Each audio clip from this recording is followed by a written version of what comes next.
Assalomu alaykum bog'bon do'stlar. Hop, mana bu ko'rib turgan bog'larini dachamiz, fermamiz. Ko'pchilik hozir savol bo'lyapti. Gul davrida daraxt sug'orish kerakmi, sug'orish kerak emasmi? Umumiy bodom daraxtini. Bu tomoni mana qaymoq, bu tomoni burgut tundoq. Bugungi yil chislo sanamizga kelsak, 2025-yil 20-mart sanasiga.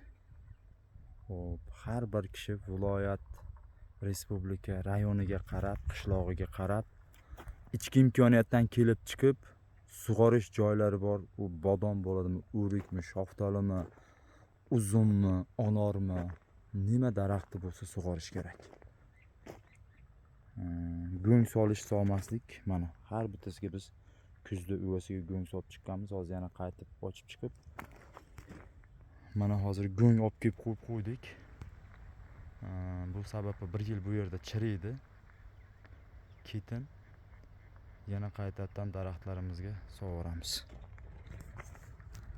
Sug'orish kerak. Faqat imkoniyat darajasida. Endi mana bizda nasos yurmagan. Nimaga aytishing mumkin? Nimaga o'zing sug'ormaysan? Agar menda hozir nasos yurib turganda, hozir men buktirib sug'orardim shuni. Tinimsiz sug'orardim. Chunki bularga energiya kerak.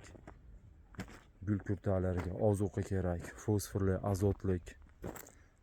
Birolar aytib o'tib ketay, mana oldi gul bargi mana oppag'i yerga to'kilishi boshlayotganda zahar sepilish kerak.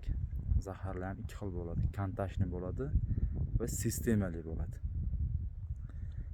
Imkon qadar sistemali dorilardan ishlatganinglar foydali, sababi natijasi kuchliroq.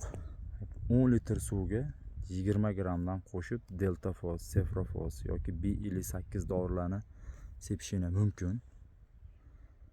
Bu ayniqsa po'stparash bodomlarga ko'proq qurt tushib qoladi. Shularni oldini oladi. Ertaga dorini 1000 dozasini kuchaytirganingizda ham ichkariga kira olmaydi. Ichki qobig'iga bu. Shuning uchun imkoniyatdan kelib chiqib sug'orishni tavsiya qilaman. Va chirindi go'ng mahalliy.